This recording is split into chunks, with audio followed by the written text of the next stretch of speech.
ba kumain? Ulat-ulat-ulat. Pero nakita ko sa harapan ng mga player.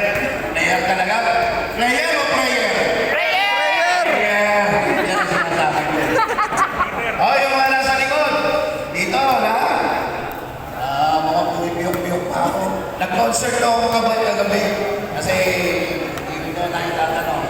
Nagkanta ako sa MD ng birthday ko. Kaya pinakanta ako ng pinakanta. Parang iba ron, no?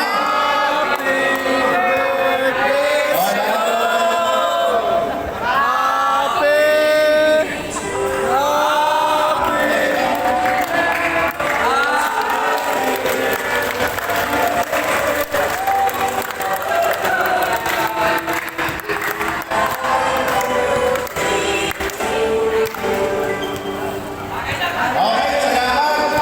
At tumayo na tayo pagkain mamaya. Pinagandaan ko. Pinagandaan ng buo-buo ng buong ansap. Maraming salamat sa inyo.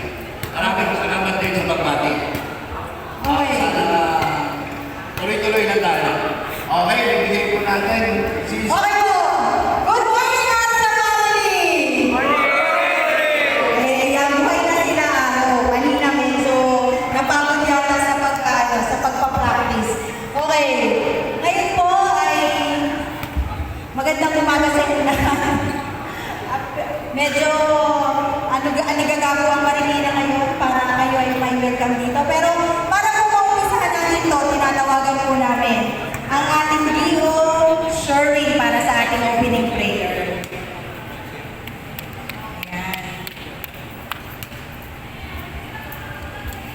Ayan. Sige po, tayo lahat tayo magpasalamat sa ating Panginoon. Dahil sabi nga, kung hindi dahil sa Kanya, ay wala tayo dito sa mga oras na ito. So tayo lahat tayo po at tayo manalangin. Panginoong Diyos na may gawa ng langit at lupa sa pangalan ni Kristo Jesus, naming Panginoon at tagapagligtas. Muli o Diyos, kami nagpapasalamat sa mga oras na ito, Panginoon. At nandito po ang buong Arsa PNCL, Lord God, na magdadaos ng Sports Fest, Panginoon, ngayong araw. Dalangin po namin ng Diyos ang inyong pag-iingat sa bawat isa. Naway maging matiwasay at maging maayos ang aming palarong ito, Panginoon.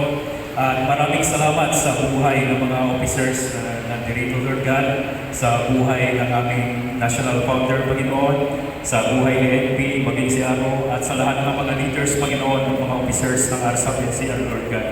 At Panginoon, maging sa beneficiary ng Sports Fest nito, Lord God, sa buhay ni Sis Jonah, kayo po, Diyos, na nakakalam ng kanyang kalagayan sa mga oras na ito, Panginoon.